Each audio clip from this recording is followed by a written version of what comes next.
Let's have a look at question 12 from 2014 past paper. It's about evolution.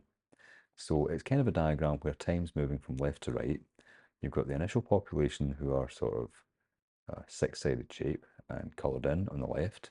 Then there's a barrier that appears to split the population into two.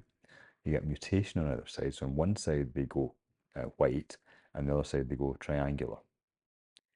Both of these mutations are good, so they get passed on, and eventually all of one population turns into white hexagons, and all of the other population turns into triangles.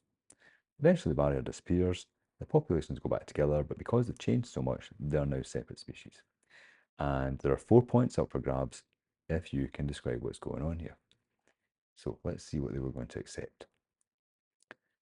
There are more than 4 answers here, but if you get 5 of them, it doesn't matter, you still only get 4 marks. So they were looking for the initial population is separated, so that was the barrier, splits the population into two. Different mutations occur in each subpopulation, so you get different changes on either side. On one side they became clear, and the other side they became triangles. Some mutations are advantageous, that just means they're better, and they get passed on. And then we've got one that's got 3 options. Natural selection occurs, selection pressures are different, or advantageous mutations are selected for. Any one of those will get you 1 mark, but if you get all 3 of them, you still just get 1 mark.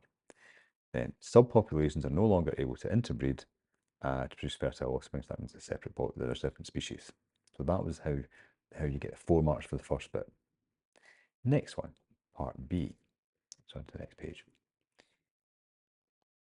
Right, so choose either mutation or species and tick the appropriate box to give a definition of the chosen term. So you can pick mutation or you can tick species and explain what it means.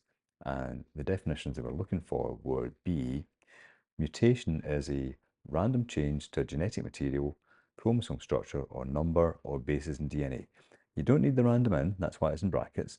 You have to say it's something that changes to the genetic material, chromosome, or DNA. If you want to go for species, then species might be the easier one to do. It's organisms which can interbreed or reproduce to produce fertile offspring. That's probably the easier one to do, I would have thought. But you get, whatever one you pick, you get 1 mark if you get it right. And finally, part C. In any population, variation exists. That means the different plants and animals are not quite identical to each other. There's some variation. Explain why variation is important for the survival of the population. You get 1 mark for this one. So whether we're looking for, it allows population to adapt to changing environmental conditions. Because they're slightly different, if the environment changes, some of them might survive better than others, and they'll be able to get their genes passed on. Or, suitable example of coping with change, so that might be something like if somewhere becomes colder and there's more snow, things that are light colours are going to survive better than things that are dark colours because they'll blend in with the snow. Or the peppered moth, which was able to blend in with sooty buildings. The dark ones could do that, the light ones couldn't. Or it makes it possible for a population to evolve in response to changing conditions. So because some of them are different, if that difference is an advantage when something changes, that will get passed on. Whereas if they're all the same and things change, then they might all die off. Not acceptable answers would be if they're all the same. So anything that included that, they wouldn't give you the mark for it. And that was how we answer that one.